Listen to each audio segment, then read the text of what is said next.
যেই ধরনের বাধার সম্মুখীন হয়েছেন, আমি আপনি দাওয়াতের কাজ করতে গেলে এই বাধাগুলার সম্মুখীন আমাদের জীবনেও হওয়া লাগতে পারে। যদি ওই বাধার সম্মুখীন হই, তাহলে এতে দ্বীনের দাওয়াতের কাজ ছেড়ে দেওয়ার কোনো সুযোগ নাই, বরং কাজ আগের চাইতে গতি আরও বাড়িয়ে দিতে হবে। এই জন্য আমরা মনে রাখবো, রাসূলুল্লাহ সাল্লাল্লাহু আলাইহি সাল্লাম হলেন মুবাল্লিগ, প্রচারক। সূরা মাইদার ৬৭ নম্বর আয়াতে আল্লাহ বলেন, ইয়া আইয়ুহার রাসূলু বাল্লিগ মা উনজিলা ইলাইকা মির রাব্বিক। হে রাসূল সাল্লাল্লাহু আলাইহি সাল্লাম, বাল্লিগ প্রচার করেন, তাবলীগ করেন, মা উনজিলা ইলাইকা, যা আপনার প্রতি অবতীর্ণ করা হয়েছে, মির রাব্বিক, আপনার রবের পক্ষ থেকে। তাহলে রাসূল সাল্লাল্লাহু আলাইহি সাল্লাম হলেন মুবাল্লিগ, প্রচারক। রাসূলুল্লাহ সাল্লাল্লাহু আলাইহি সাল্লাম মুবাল্লিগ হিসাবে ইসলাম প্রচার করতে গিয়ে যেই ধরনের বাধার সম্মুখীন হয়েছেন, এগুলো অনেক ধরনের বলা যায়। আমি আজকে আপনাদের সামনে 8টি কথা বলবো। কয়টি? 8টি। খুব ভালোভাবে মনে রাখবেন। প্রথমে 8টি একসাথে বলি। 1 নাম্বার, মুবাল্লিগ বা রাসূল সাল্লাল্লাহু আলাইহি সাল্লাম ইসলাম প্রচার করতে গিয়ে মুবাল্লিগ বা দাঈ হিসাবে প্রথমেই তিনি নির্যাতনের শিকার হয়েছেন। মুবাল্লিগ বা দাঈ হিসাবে দাঈকে নির্যাতন করা। মনে রাখবেন, পৃথিবীর কোনো ভালো কাজকে বাধাগ্রস্ত করার জন্য বিভিন্ন উপায় অবলম্বন করতে হয়। রাসূলুল্লাহ সাল্লাল্লাহু আলাইহি সাল্লামের দাওয়াতি কাজ, এটা বাধাগ্রস্ত করার জন্য প্রথমে কি করলো? মুবাল্লিগকে বিরক্ত করা, নির্যাতন করা। এ হলো প্রথম। 2 নাম্বার, যারা মুবাল্লিগের অনুসারী তাদের উপর জুলুম নির্যাতন। প্রথম, মুবাল্লিগকে জুলুম নির্যাতন করা, দাঈকে জুলুম নির্যাতন করা। 2, দাঈর অনুসারী, মুবাল্লিগের অনুসারী যারা, তাদের উপর জুলুম নির্যাতন করা। 3 নাম্বার, এই দাঈ বা মুবাল্লিগের সমর্থকদেরকে চাপ প্রয়োগ করা। 3 নাম্বার, মুবাল্লিগের যে সমর্থক, তাদেরকে চাপ প্রয়োগ করা।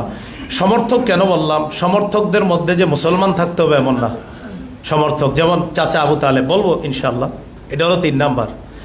4 নাম্বার, মিথ্যা অপবাদ দেওয়া দায়ের বিরুদ্ধে।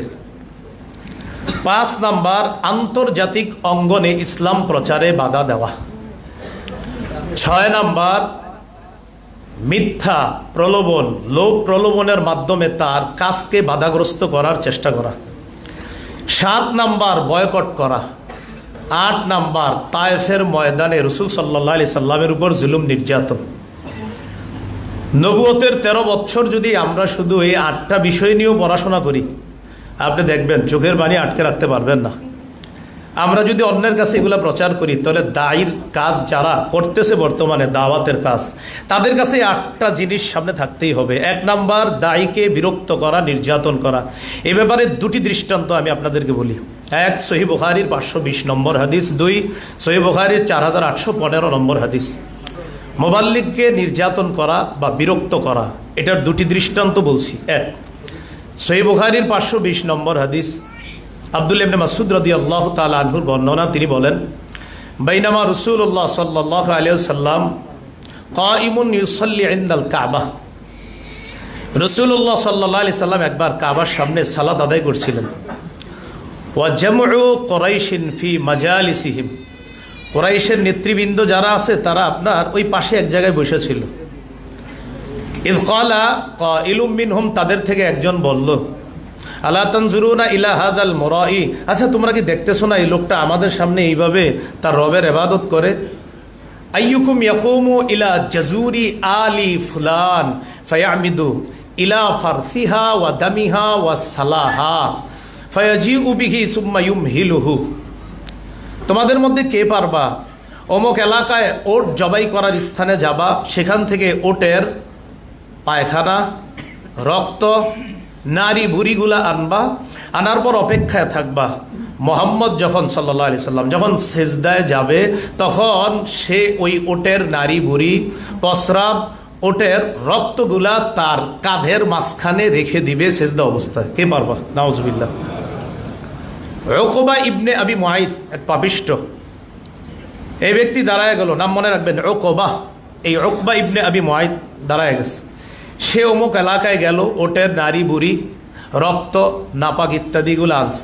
আনার পর অপেক্ষায় আছে রাসূলুল্লাহ সাল্লাল্লাহু আলাইহি সাল্লাম সিজদায় গেলেন, ওয়াদাহু বাইনা কাতিফাই, তখন সত্যি সত্যি ওই উটের নারী বুড়ি, রক্ত, প্রস্রাব, পায়খানা, এই নাপাক জিনিসগুলা সিজদা অবস্থায় আমার হাবিবের দুই কাঁধের মাঝখানে রেখে দিচ্ছে। লম্বা আলোচনা এই জায়গায়। ফানতালাকা মুনতালিকুন ইলা ফাতিমা, একজন ফাতেমা রাদিয়াল্লাহু তাআলা আনহাকে গিয়ে বলছে, তোমার বাবারে এইভাবে নির্যাতন করতেছে, বিরক্ত করতেছে। ফাতেমা রাদিয়াল্লাহু তাআলা আনহা আসছে, আসার পর এগুলা সরিয়ে দিয়েছে। এখান থেকে আমাদের শিক্ষা, দেখেন একজন দায়ী মুবাল্লিগ, তিনি কেন ইসলাম প্রচারের কাজ করে? তাদের বাপদাদার ধর্ম বাদ দিয়ে অন্য ধর্মের প্রচার কেন করবে? সহ্য না করতে পেরে নবীর উপর নির্যাতন করবো। আর একটা দৃষ্টান্ত দেখেন, সহিহ বুখারীর 4815 নম্বর হাদিস। এটার ঘটনাও ঘটাইছে সেই পাপিষ্ট ওই উকবা, আগেরটা যে ঘটাইছে এটাও সেই উকবা। এই হাদিসের বর্ণনাকারী উরওয়া ইবনুজ জুবাইর, মনে রাখবো উরওয়া ইবনুজ জুবাইর। তিনি বলেন, আমি নবীর সাহাবী আব্দুল্লাহ ইবনে আমর ইবনুল আস রাদিয়াল্লাহু তাআলা আনহুকে জিজ্ঞাসা করলাম, আখবিরনি বিআশাদ্দি মা সানাআল মুশরিকুনা বিরাসূলিল্লাহি সাল্লাল্লাহু আলাইহি সাল্লাম, মুশরিকরা নবীর সাথে যে ভয়ঙ্কর আচরণ করেছে, এই জাতীয় একটা আচরণের কথা আমাকে বলো তো। তখন আব্দুল্লাহ ইবনে আমর ইবনুল আস রাদিয়াল্লাহু তাআলা তিনি বললেন, রাসূলুল্লাহ সাল্লাল্লাহু আলাইহি সাল্লাম একদিন কাবা চত্বরে, কোথায়? কাবা চত্বরে। তো কাবা চত্বরে তখন ঈদ আকবালা উকবা, ওই যে সেই আগের উকবা, এই উকবা কাবা চত্বরে আসছে। আসার পর কি করছে আপনারা দেখেন, আখযা বিমানকিবি রাসূলিল্লাহ সাল্লাল্লাহু আলাইহি সাল্লাম, নবীজির কাঁধ মোবারক ধরছে, ধরার পর লাওয়া সাওবাহু ফি উনুকিহি, গলার মধ্যে কাপড় পেঁচায়া, খানাকাহু বিহি খানকান শাদীদা, জোরে একটা টান দিস কাপড় পেঁচায়া। এইভাবে টান দেওয়ার পর আবু বকর সিদ্দিক রাদিয়াল্লাহু তাআলা আনহু আসলেন। আসার পর তাকে সরায়া দিলেন আর বললেন, আতাকতুলুনা রাজুলান আইয়াকুলা রাব্বি আল্লাহ ওয়া ক্বাদ জাআকুম বিল বাইয়িনাত, তোমরা কি একজন মানুষকে এই কারণে হত্যা করবা যিনি বলে যে আমার রব হলেন আল্লাহ, আর এই ব্যাপারে তিনি স্পষ্ট প্রমাণও তোমাদের কাছে পেশ করেছেন, এই কারণে একটা মানুষকে হত্যা করবা? তাহলে বলেন তো, 8 ভাবে নির্যাতনের মধ্যে প্রথমটা গেল মুবাল্লিগ বা দাঈ বা যিনি ওয়াইজ হবেন, তার উপরে এরকম বিরক্ত আসতে পারে, নির্যাতন আসতে পারে। নবীজি তাবলিগের কাজ করতে গিয়ে পার্সোনালভাবেও নবীজির উপরে আঘাত করা হয়েছে, নবীকেও ডাইরেক্ট আঘাত করা হয়েছে। এ হলো 1 নাম্বার। 2 নাম্বার, মুবাল্লিগের অনুসারীদের উপর জুলুম নির্যাতন। দেখেন আপনারা, এটাই মনে হয় 2 নাম্বার। মুবাল্লিগের অনুসারী হযরত বেলাল ইবনে রবাহ, আবু বকর সিদ্দিক রাদিয়াল্লাহু তাআলা, আম্মার ইবনু ইয়াসির রাদিয়াল্লাহু তাআলা, সুমাইয়া রাদিয়াল্লাহু তাআলা আনহা, এগুলো আমরা জানি তাদের উপর কি পরিমাণ অত্যাচার, জুলুম, নির্যাতন হয়েছে। শুধু কি তাই, রাসূলুল্লাহ সাল্লাল্লাহু আলাইহি সাল্লাম একদিন কাবা চত্বরে নবীর এক সাহাবী গিয়ে বললেন, হুজুর একটু কাফেরদের বিরুদ্ধে বদদোয়া করেন না। নবীজির চেহারা মোবারক লাল হয়ে গেছে। জানো, অতীত যুগের মানুষ ইসলামের কাজ করতে গিয়ে তাদের মাথায় করাত রাখা হয়েছে, এরপরেও তারা দিন থেকে সরে যায় না। এটা বুখারীর বর্ণনা। তো বলছিলাম, 2 নাম্বার, মুবাল্লিগের অনুসারী যারা, তাদের উপর জুলুম নির্যাতন করে ওই কাজকে বাধাগ্রস্ত করার চেষ্টা করা হবে। আমাদের নবীজি মোটেই পিছপা হননি, কাজের গতি আরো বাড়িয়ে দিয়েছেন। 3, সমর্থকদের উপর চাপ প্রয়োগ। সমর্থক মানে যারা আমাকে সমর্থন করে, যারা আপনাকে সমর্থন করে, ওই সমর্থকদেরকে চাপাই, আপনি তাকে কেন সাহায্য করেন, সমর্থন করেন? কাফেররা ঐক্যবদ্ধ হয়ে নবীর চাচা আবু তালেবের কাছে গেছে, আপনি আপনার ভাতিজাকে এইভাবে সাহায্য সহযোগিতা করতে পারেন না। আমাদের বাপদাদার ধর্মের বিপরীতে সে একটা নতুন ধর্ম প্রচার করতেছে, আপনি এইভাবে তাকে সাহায্য করতে পারেন না। আবু তালেবকে 3বার তার আগেই বুঝাইছে। নবীজিকে সর্বশেষ আবু তালেব বুঝাইছে, ভাতিজা তুমি একটু গতিটা কমাই দিতে পারো না? নবীজি কোনোভাবেই রাজি হননি, বরং নবীজি তার দাওয়াত, ইসলাম প্রচারের কাজে অটল অবিচল থাকার কথা সিরাতের কিতাবে বিস্তারিত আলোচনা আছে। তখন চাচা আবু তালেবকে এইভাবে চাপ প্রয়োগ করেও নবীর কাজকে বাধাগ্রস্ত করার চেষ্টা করেছিল, কিন্তু বাধাগ্রস্ত করতে পারেনি, বরং নবীজির কাজের গতি আরো বাড়িয়ে দিয়েছেন। 4 নাম্বার কি ছিল? মিথ্যা অপবাদ দেওয়া। মাশাআল্লাহ। 4 নাম্বার মিথ্যা অপবাদ দেওয়া। সূরা হাক্ক 41-42 নম্বর আয়াতটা দেখলেই হয়ে যাবে। সূরা হাক্ক মনে রাখবেন, 41-42। আল্লাহ পাক রব্বুল আলামিন বলেন, ওমা হুয়া বিকাউলি শাইর কালিলাম মা তুমিনুন ওয়ালা বিকাউলি কাহিন কালিলাম মা তাযাক্কারুন। কাফেররা বলা বলি করতে লাগলো অলিতে গলিতে, মোহাম্মদ কবি, মোহাম্মদ নাউজুবিল্লাহ গণক। আল্লাহ বলে দিলেন, না না, ওমা হুয়া বিকাউলি শাইর, এটা কোনো কবির বক্তব্য না, ওয়ালা বিকাউলি কাহিন, এটা কোনো গণকের বক্তব্য না। সূরা ইয়াসিন আপনারা পাবেন, ওমা আল্লামনাহু শি'রা, আমি নবীকে শের কবিতা শিক্ষা দিইনি, ওমায়াম বাগিলা, এটা তার জন্য উচিত না। তাহলে 4 নাম্বার মিথ্যা অপবাদ দেওয়া, এটাতেও কাজ হয় নাই। এবার তারা 5 নাম্বার ধারায় গেল। 5 নাম্বার, আন্তর্জাতিক পরিমণ্ডলে ইসলাম প্রচারে বাধা। হজের মৌসুমে বিভিন্ন বিদেশিরা আসে, নবীজি চিন্তা করলেন বিদেশিদের মাঝে ইসলাম প্রচার কিভাবে করা যায়। কাফেররা চিন্তায় পড়ে গেল, মোহাম্মদ যদি বিদেশিদের মাঝে কথা বলে, তার কথায় যে সৌন্দর্যতা, সুবহানাল্লাহ, এরাও স্বীকার করে তার কথার যে সৌন্দর্যতা, যে কেউ মুগ্ধ হয়ে তার কথাগুলা মেনে নিতে পারে। কাফেররাও বলছে ইন্না লিকাউলিহি লা হালাওয়া, মুহাম্মদ সাল্লাল্লাহু আলাইহি সাল্লামের কথার মধ্যে আলাদা একটা স্বাদ আছে, মজা আছে। এই কথা মুসলিম শরীফও আছে। আপনাদেরকে বলে দেই, আন্তর্জাতিক নাম্বার মোট 3033টা হাদিস মুসলিম শরীফের আন্তর্জাতিক নাম্বার অনুযায়ী। এই অনুযায়ী 868 নম্বর হাদিসটা পড়বেন, অনেক মজা পাবেন। রাসূলুল্লাহ সাল্লাল্লাহু আলাইহি সাল্লামের কথায় কি পরিমাণ মজা। জিমাদ নামে এক ব্যক্তি আসছে, সে ঝাড়ফুঁক করে, ঝাড়ফুঁক। তো জিমাদ মক্কায় আসার পর কাফেররা চিন্তা করলো, এই ব্যক্তি ঝাড়ফুঁক করে, দেখি মোহাম্মদকে ঝাড়ফুঁক করায় তার মাথাটা ঠিক করা যায় কিনা, নাউজুবিল্লাহ। তো জিমাদ যেতে আসলো, আসার পর তারা বলল, শোনেন, এই মক্কায় কিন্তু একটা লোক আছে, তার নাম মুহাম্মদ, সামিআ মিন সুফাহাই আহলি মক্কা, মক্কার নির্বুদ্ধের কাছ থেকে জিমাদ শুনলো, ইন্না মুহাম্মাদান মাজনুন, মুহাম্মদ পাগল, নাউজুবিল্লাহ। মনে রাখতে হবে লোকটার নাম কি, জিমাদ। তো আসছে, আসার পর তখন তারা এই কথা বলে দিল, জিমাদ তুমি তো ঝাড়ফুঁক করো, এই মোহাম্মদ নামে নাউজুবিল্লাহ একজন পাগল আছে, নাউজুবিল্লাহ, তাকে দেখলে ঝাড়ফুঁক করবা, নাউজুবিল্লাহ। তো জিমাদ বলল, টেনশন করো না, দেখি আমার ঝাড়ফুঁকে ভালো হয়ে যায়, টেনশন নাই। একদিন লাকিয়াহু মুহাম্মদ সাল্লাল্লাহু আলাইহি সাল্লাম, নবীজির সাথে সাক্ষাৎ হয়ে গেছে। সাক্ষাৎ হওয়ার পর নবীজিরে বলতেছে, তোমার বিষয়টা আমি জানি, তোমার যে সমস্যা আছে জানি, টেনশন করো না, আমি যদি ঝাড়ফুঁক করি আমি আশাবাদী আল্লাহ আমার ঝাড়ফুঁকে কাজ করবে। আবার এটাও কয় আল্লাহ ঝাড়ফুঁকে কাজ করবে, তুমি টেনশন করো না। তো নবীজি কিছু বলতে চাইতেছে, জিমাদ শুনতে চাইতেছে, ঠিক আছে বলো। নবীজি তখন বলা শুরু করলেন, ইন্নাল হামদুলিল্লাহ সুবহানাল্লাহ নাহমাদুহু ওয়া নাস্তাঈনুহু ওয়া নাস্তাগফিরুহু। এতটুকু বইলা নবীজি বললেন, ওয়া আশহাদু আল্লা ইলাহা ইল্লাল্লাহ ওয়া আশহাদু আন্না মুহাম্মাদার রাসূলুল্লাহ। কোন riwayate কম বেশি আছে। নবীজি বললেন, সমস্ত প্রশংসা আল্লাহর, আমরা তার প্রশংসা করি, তার কাছে সাহায্য প্রার্থনা করি, আমরা তার প্রশংসা করি। আমি সাক্ষ্য দিচ্ছি আল্লাহ ছাড়া কোনো ইলাহ নাই, মুহাম্মদ সাল্লাল্লাহু আলাইহি সাল্লাম আল্লাহ রসুল। জিমাদ ঝাড়ফুঁক করতে আসছিল, জিমাদ ঝাড়ফুঁক করতে আসছে।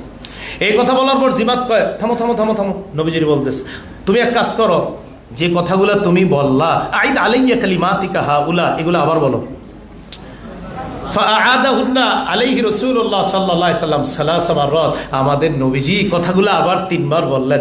বলার পর জিমাত তন্ময় হয়ে শুননা নবীজিকে বলতেছে, সামিআতু কাওলাস সাহারা, সামিআতু কাওলাল কাহনা, সামিআতু কাওলাশ শুআরা, ওয়াল্লাহি মা সামিআতু মিসলা কালিমাতিকা হাউলা। আমি গণকের কথা শুনছি, আমি জাদুকরদের কথা শুনছি, আমি কবিদের কথা শুনছি, আল্লাহর কসম তোমার এই কথাগুলোর মতো এমন তথ্যবহুল আর অর্থবোধক কথা আমার জীবনে আমি শুনিনি। ওখানে আছে লাকাদ বালাগনা নাউসাল বাহরি, নাউসাল বাহরি, তোমার কথাগুলো সমুদ্রের গভীরে গিয়ে পৌঁছে গিয়েছে, তোমার কথার এত সুন্দর অর্থ। এবার দেখেন জিমাত কি কয়, হাত ইয়াদাক, তোমার হাতটা দাও, উবাইয়াকা আলাল ইসলাম, কি ঝাড়ফুঁক করবো, এই মুহূর্তে মুসলমান হয়ে যাবো। নবীজিরে পাগল বইলা দেখে না, এত কাজ হয় না। তো আন্তর্জাতিক পরিমণ্ডলে নবীর কথা যদি তারা শোনে, ঝামেলা। তখন তারা বৈঠক করলো, হ্যাঁ নির্ধারিত সময় আছে যাও। তখন তারা বৈঠক, আমি সময়ের মধ্যে ইনশাল্লাহ শেষ করে দিব, ভাই মাপ চেয়ে নিচ্ছি আসলে। হ্যাঁ, তো রাসূলুল্লাহ সাল্লাল্লাহু আলাইহি ওয়াসাল্লাম আন্তর্জাতিক পরিমণ্ডলের জন্য ইসলাম প্রচার করতে না পারে কাফেররা, তারা একটা বৈঠক করলো। তো হ্যাঁ আদনান ভাই কেন যে এই বিষয় দিল, এই জন্য তো একটু বেশি বলতে হইতেছে। হ্যাঁ, যাই হোক, রাসূলুল্লাহ সাল্লাল্লাহু আলাইহি সাল্লামের কাজকে বাধাগ্রস্ত করার জন্য, আন্তর্জাতিক পরিমণ্ডলের জন্য কাজ করতে না পারে, তারা একটা মিটিং করলো, পরামর্শ করলো। সভাপতি নির্ধারণ করা হলো ওলীদ ইবনে মুগীরাকে। সবার মধ্যে আলোচনা হলো যে কিভাবে বাধা দেওয়া যায়। তখন মক্কার সবাই বলল, আমরা তাকে পাগল বলে প্রচার করব। ওলীদ ইবনে মুগীরা কি জবাব দেয়, তোর তোমরা আন্দাজ এগুলো বইলো না, মুহাম্মদের কথা শুনলে মনে হয় না সে পাগল। তাহলে ঠিক আছে, আমরা তাকে কবি বলবো? কথর আমি নিজেই কবি, ওর কথায় কোনো কবিদের গন্ধ পাওয়া যায় না, এটা অন্য কথা। তাহলে গণক বলবো? আমি পৃথিবী সফর করছি, গণকদের সাথে ওঠা বসা আছে আমার, মোহাম্মদের কথায় গণকের কোনো গন্ধ পাওয়া যায় না। তাহলে জাদুকর বলি? আরে তোর জাদুকরদেরকে আমি কত দেখছি, তার কথায় জাদুকরেরও কোনো গন্ধ পাওয়া যায় না। তখন সবাই বলে আমরা কি করতে পারি আপনি বলেন। কি যে বলি, এই তখন ওয়ালিদ ইবনে মুগিরা বলেছিল ইন্না লিকাউলিহি লাহলাওয়া, মুহাম্মদ সাল্লাল্লাহু আলাইহি সাল্লামের কথার মধ্যে আলাদা একটা মিষ্টতা আছে, আলাদা একটা সৌন্দর্যতা আছে, তার কথা যে শুনবে তারই মজা লাগবে। তো যাই হোক, আমি মুরব্বী মানুষ, তোমাদেরকে একটা পরামর্শ দেই, যা কিছু বলো আর না বলো এইগুলো বইলা টইলা লাভ নাই, খালি এটা বইলো সে জাদুকর, এটাই খালি বইলো, আর কিছু দরকার নাই, খালি বলবা জাদুকর। এইভাবে আন্তর্জাতিক পরিমণ্ডলে নবী যেন ইসলাম প্রচার করতে না পারে বাধা দেওয়া হয়েছে। পরের ইতিহাস সবার যারা আসছে, আসার পর সবাই বলে একজন জাদুকর আছে, যায় না, সবাইকে তাহলে তো যাইতে হয়, দেখতে হয়। হ্যাঁ, আন্নাসু হারিসুন ফিমা মুনিআ, মানুষকে যে বিষয় নিষেধ করা হয় এটাতে মানুষ আগ্রহী হয়ে ওঠে। তখন যারাই যায় নবীর তেলাওয়াত শুনে, কোরআন শুনে সবাই মুগ্ধ হয়ে। কোরআন আলাদা এক আকর্ষণ, যারা শুনে মুগ্ধ হয়, দলে দলে মুসলমানদের সংখ্যাও বাড়তে থাকে। 5 গেল। 6 নম্বর, লোভ প্রলোভনের মাধ্যমে। যে মোহাম্মদের কাজ তো বাধা দেওয়া যাচ্ছে না, লোভ প্রলোভনের মাধ্যমে দেখি বাধা দেওয়া যায় কিনা। কি করা যায়? কয়েকজনকে মোহাম্মদের কাছে পাঠাই। কাকে পাঠানো যায়? নামটা মনে রাখবেন, উতবা ইবনে রবিআ। উতবা, আগেরটা কিন্তু উকবা কফ দিয়ে, আর এটা হলো তা দিয়ে, উতবা ইবনে রবিআ। আগেরটা কফ দিয়ে উকবা ইবনে আবি মুআইত, ওই যে জালেম। আর এটা হলো উতবা তা দিয়ে, উতবা ইবনে রবিআ নবীজির কাছে গেছে। খুব ভালো করে মনে রাখবেন। আজকে আপনাদেরকে পুরস্কৃত করা হবে মনে হয় সিরাত ইবনে হিশাম, না শুনলাম? এই সিরাত ইবনে হিশামের মধ্যে আসছে উতবা ইবনে রবিআ গেছে নবীজির কাছে। যাওয়ার পরে কয়, ভাতিজা তুমি তো মাশাআল্লাহ অনেক ভালো মানুষ, তোমার বংশী সব কিছু বলার পর তোমার কিছু কথা বলতে আসছিল। কি কথা বলেন চাচা? বলতেছে 4টা প্রস্তাব তোমাকে আমি, প্রথমে 3টা প্রস্তাব দিব, 3টা না মানলে 4টা দিব। মোট কয়টা? 4টা। প্রথম 3টা না মানলে 4টা। খুব মনে রাখবেন। 1, ইন কুনতা তুরিদু বিমা জিতা বিহি মিন হাদাল আমরি মালান জামা'না লাকা মালা। তুমি যে মিশন নিয়ে নামছো, এই মিশনের উদ্দেশ্য যদি সম্পদ হয় আমাদেরকে বলো, তোমাকে আমরা প্রচুর সম্পদ জমা করে মালিক বানায় দিই। 1, 2, ওয়াইন কুনতা তুরিদু বিহি শারাফা, তুমি যদি পদমর্যাদা চাও আমাদের মধ্যে বলো, সাওয়াদনাকা, আমরা তোমাকে আমাদের এই বিভিন্ন বৈঠকের প্রধান বানিয়ে দিব, তোমার কথা ছাড়া আমরা কোনো সিদ্ধান্ত নিব না।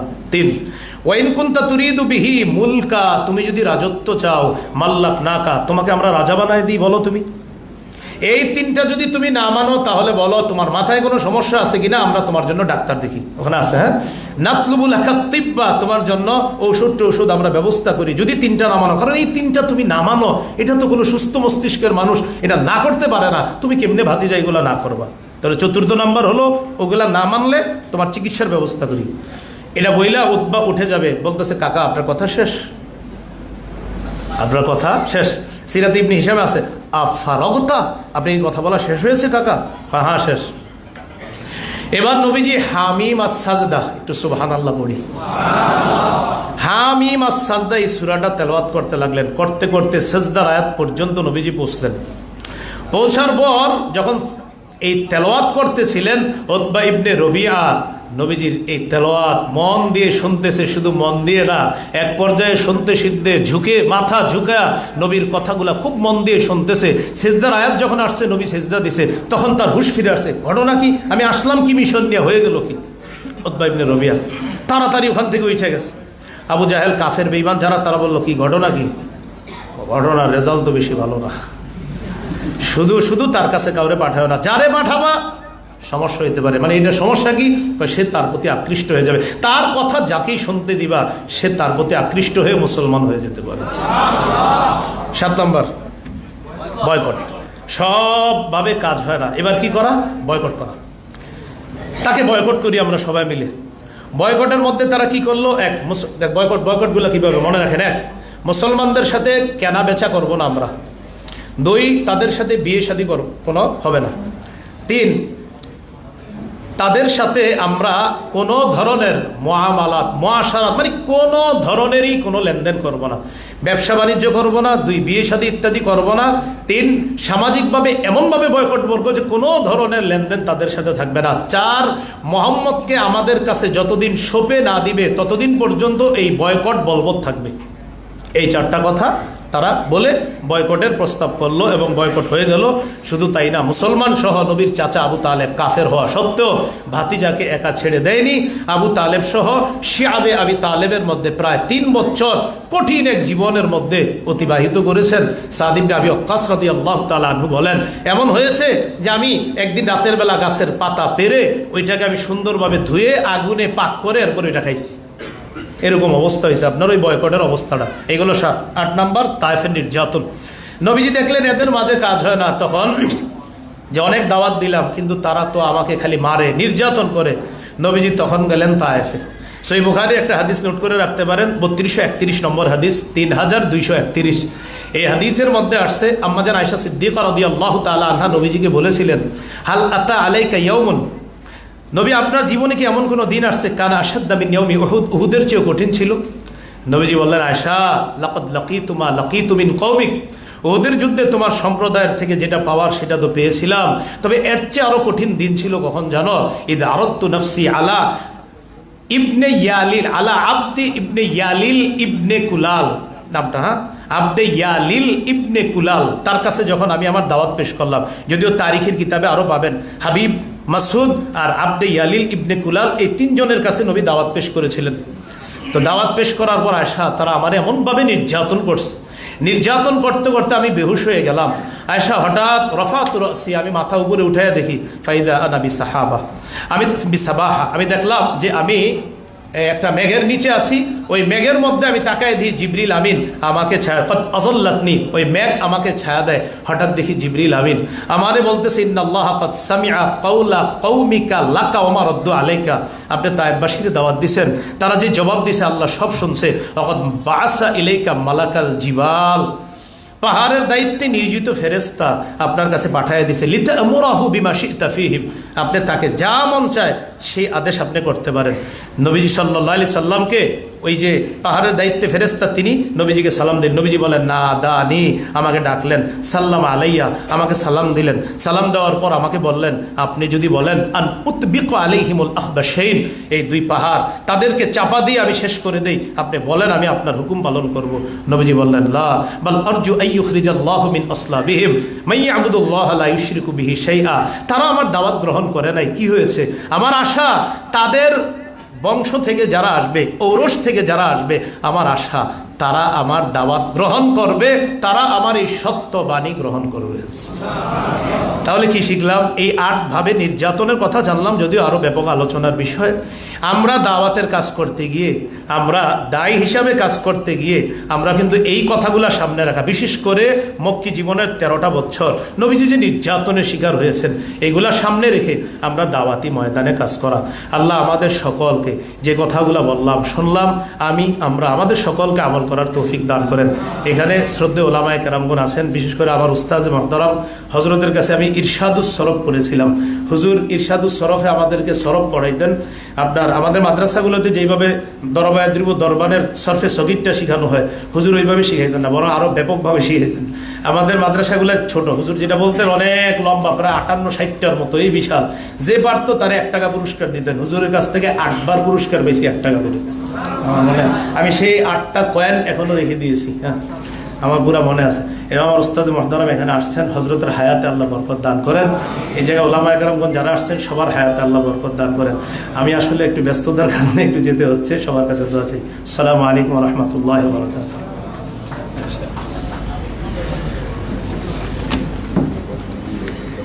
লিল্লাহি তাকবীর, আরো জোরে লিল্লাহি তাকবীর, লিল্লাহি তাকবীর। আল্লাহ তাআলা আমাদের মুহতারাম উস্তাদকে হায়াতে তাইয়্যিবা দান করেন, আমিন। এ পর্যায়ে ক্রেস্ট দিচ্ছেন আমাদের উস্তাদকে তোহাজির নুরাইন অনলাইন মাদ্রাসার প্রতিষ্ঠাতা পরিচালক, আমাদের সকলের প্রিয় উস্তাদ আবু তোহা মোহাম্মদ আদনান।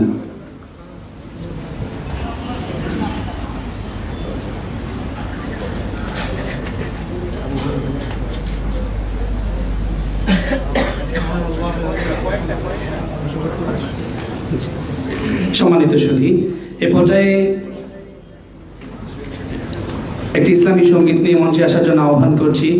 নাতে রাসূল সাল্লাল্লাহু আলাইহি ওয়াসাল্লাম নিয়ে মঞ্চে আসার জন্য আহ্বান করছি আমাদের সকলের প্রিয় শিল্পী মাহমুদ হুজাইফাকে। ইনশাআল্লাহ এরপরেই আমাদের প্রিয় শিল্পী আবু হুবায়দা আসবে।